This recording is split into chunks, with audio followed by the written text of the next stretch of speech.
Welcome back to another video. Now this year I was asked to make a very cool galaxy themed wedding cake, and of course we had to have an epic moon cake topper to finish this cake.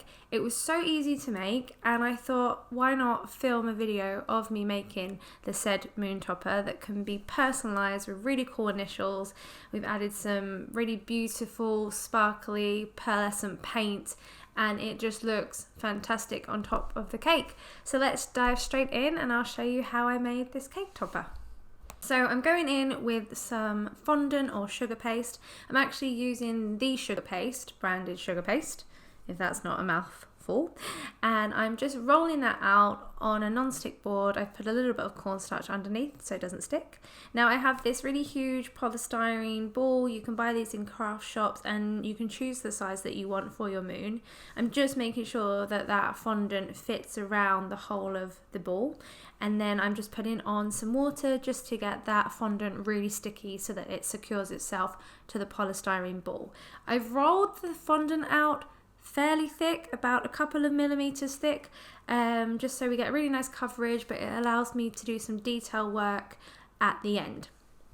So I'm kind of just folding this round, a little bit like maybe you put a bed sheet on, and we're doing this a little bit different to how you would cover a cake. So as I'm pulling the sides up over and around the ball, I'm just trying to make sure that those pleats twist outwards rather than inwards, and you'll kind of see why later on in the video I'm doing this. So again, just pulling that sugar paste all the way up and then twisting it outwards. You want a really flexible and forgiving sugar paste like the brand that I'm using to do this, to be honest, because other brands you'll kind of get tears and elephant skins.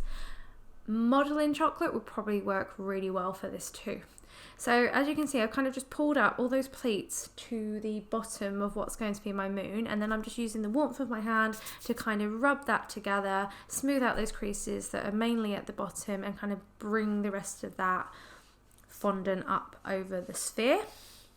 And then I'm just using a really soft mat underneath, just so I don't get a really like flat top to my round moon. Again, just rubbing out all the creases as I can, keep getting it fairly smooth.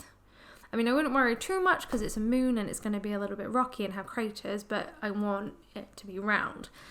And then all that excess fondant, I'm just using my thumb and fourth finger to just kind of get that excess up off the top of the ball, and I'm just going to cut that off there. It's still quite thick and there's still a lot of excess paste at the top, so I'm just going to keep going around, rolling that in between my palms, smoothing it out as much as I can, and just making sure there aren't any creases at the bottom, using my palms to just squeeze the end together and get all that excess off, and just spinning the ball round in my hand as well.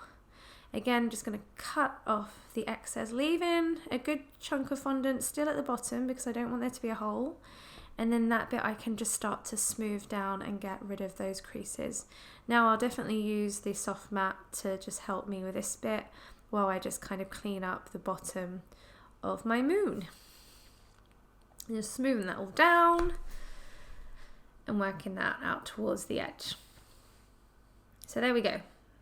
I'm going to use this little piping tip that is quite typical to make kind of piped grass with, but it has lots of little holes and it's quite sharp at the end. And I'm just going to stab this all over my moon. Work quickly and work while your fondant is soft. I wouldn't leave this and work on it later because you just are not going to get the same impressions. So as you can see, I've got these cool little markings, and then I'm going in with my ball tools. I'm using various sizes so we get different size craters, and then I'm just going to make some nice little divots into the side of my moon. And don't be symmetrical with this, just have them all over the place in different sizes to make it look really realistic. So just doing a few in there, and then just making sure that I'm really like pushing that fondant out so we get these really nice smooth craters in my moon. I'm leaving space on the front of the moon where I would like to emboss the initials of the couple, but you don't have to do this if you're not doing any sort of embossing or painting. So just doing a few there. Some I'm going to make really deep some not so much. And then I'm using the smaller ball tool to make some tinier craters, and then just pressing my finger in as well to smooth those out a little bit. This is such a fun thing to make. I love making these. So I'm using these embossers by Sweet Stamps. They're a little bit tricky when you're using them on a sphere shape, but the final look was really cool. So I'm just going to press that K in and rock it side to side as best as I can to emboss that letter. And then I'm actually just going to go in with a little veiner tool at the end just to clean up any of those edges and just make sure that the emboss and the imprint is a lot deeper, so when I come to painting it, it just looks a lot better. You can see there are a little few marks there, so I just want to clean those ones up as well a bit. And just press that in there. Get it looking really sharp.